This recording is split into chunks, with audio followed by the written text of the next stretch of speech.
Seriously, stop buying lip balm. Yeah, I get it. Making soap, bath bombs, and lotions. These crafts, yes, these can be pretty challenging, but lip balm? It's super, super easy. If you could put things in a double boiler, melt it, and then pour it into a lip balm tube, then you can make lip balm. So let's get started. Lip balm making actually wasn't my first DIY skincare project. 7 years ago, it started with soap made the cold process way, but as I slowly collected butters, oils, and waxes, naturally I started to think of what else I could make with all this stuff. I made my first lip balms on December 5th, 2018. Were they the best? No, but I was immediately hooked. So I took a chance and bought more ingredients. This is from New Directions Aromatics Candelilla Wax. I really do like this for lip balms. So that was my haul. I'm trying to acquire materials right now. And that's what you'll find when you start DIYing your own skincare. You'll start to collect all these ingredients and your curiosity as to how to work with these ingredients will start to grow. But lip balm is not just the ingredients, there's the packaging too. Luckily, lip balm tubes can be found anywhere, and lip balm labels, I've been purchasing them from one place for over 6 years. Hey everyone, back with another video. I ordered these the other day and they came literally the next day. So Online Labels is a super fast company. And here are the lip balm labels that I ordered. These are perfect because they have the little tab. With these snazzy labels, I was able to take a simple DIY project to a product I can see being sold in stores. Over the months, I continued to play with the design labels and try different flavors. Soon enough, I began to sell them. This little tube of product, which cost me at the time 30 cents to make per tube, I was able to sell regularly for $4 each, or 3 for $10. It was that last minute item people grabbed as they were checking out at the farmer's market.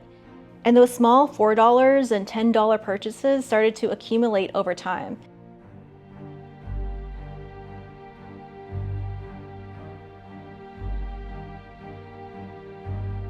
Learning the best way to display these lip balm tubes has been a journey all in itself. I got these super cheap cardboard boxes from a soap supplier and they worked really, really well. But the thing about lip balm is that everyone uses it, so if you make soap and other skincare, it would be silly not to try this out. They even make awesome gifts, and yes, I have made lip balm favors before and they've been a huge, huge hit. My lip balms became so popular that eventually I had to dedicate a whole display unit to them.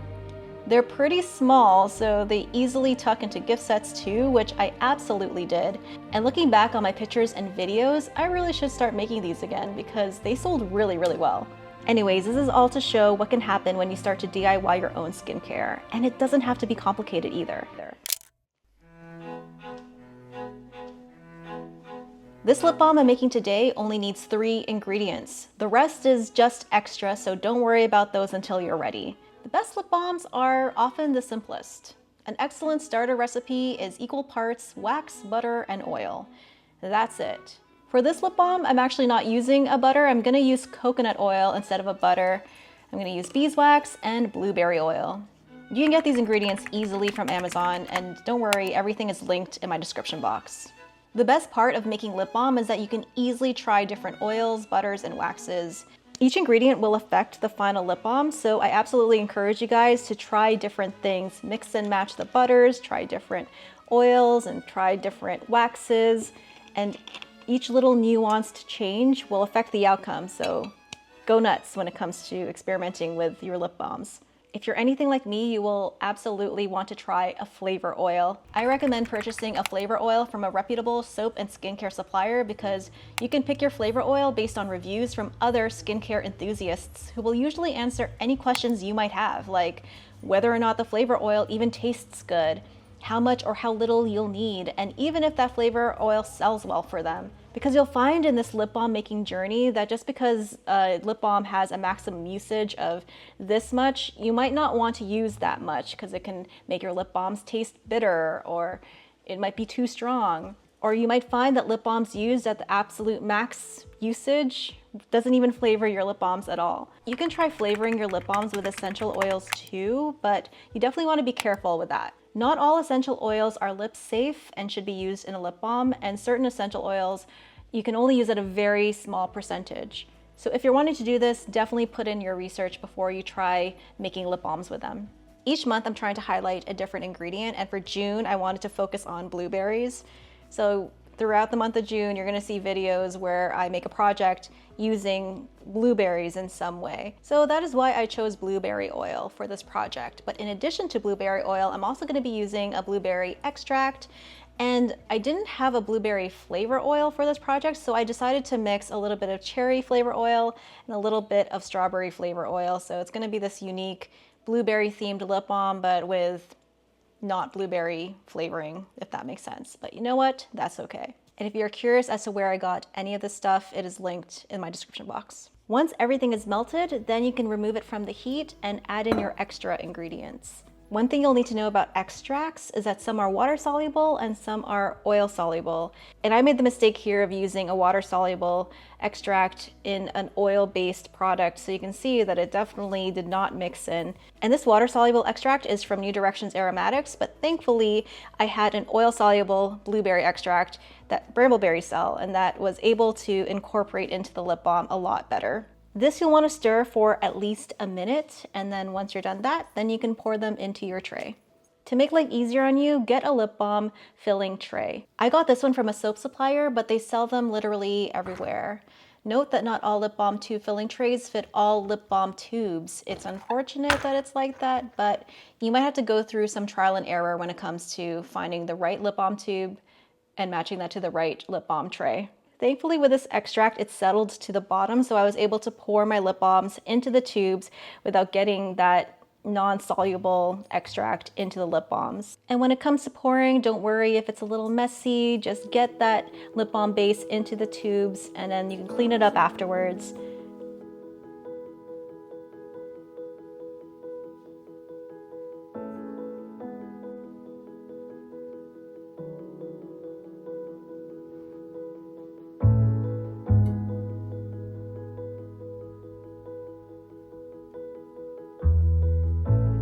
And once everything is poured, you can put these lip balms into your fridge to let them rapidly cool down.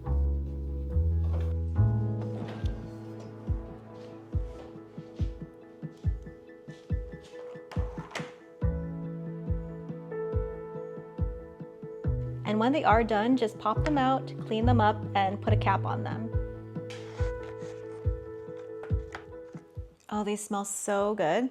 Another thing to consider when choosing your flavor oil is that some are sweetened and some are unsweetened. So if you're picking a sweetened flavor oil, it will have a sweet flavor to it. And I know that sounds obvious, but if you've ever tried an unsweetened flavor oil, there's literally no flavor to it. It's really just a smell, and it tricks your brain into thinking that you're tasting something when it's really just an aroma. So if you want your lip balm to actually taste like something, then opt for the sweetened flavor oil. I have found that it's the sweetened flavor oils that if you use a little bit too much, it could be bitter tasting. So be careful about that. And it's usually the vanilla or bubblegum or coconut type flavor oils, sweetened flavor oils that can be bitter if you use too much. But any fruit flavored flavor oils, I've found they're pretty good. I've used those at the maximum, usually it's 5%. I've used them at the maximum 5% and they're great. So you will notice that your lip balms will probably have a dimple in the middle, and that's because the wax of the lip balm is pulling away from the center because the edge of the tube is cooler than the middle. And you can fix that if you want to, but I feel like that's just a normal thing. It's an aesthetic thing, and I don't know if a lot of people care too much about that. So I don't think you should either. These lip balms get their creamy white color from the white beeswax. If you use a yellow beeswax, they will turn out yellow. If you use more yellow or colored butters, then they will tend to be that color. I've made lip balms with candelilla wax and hemp seed oil. Candelilla wax, as you've seen in this video, is very yellow, and hemp seed oil is very green. So naturally my lip balms are kind of a yellowy tinge. But I am really liking this coconut oil and beeswax combo. It looks very creamy.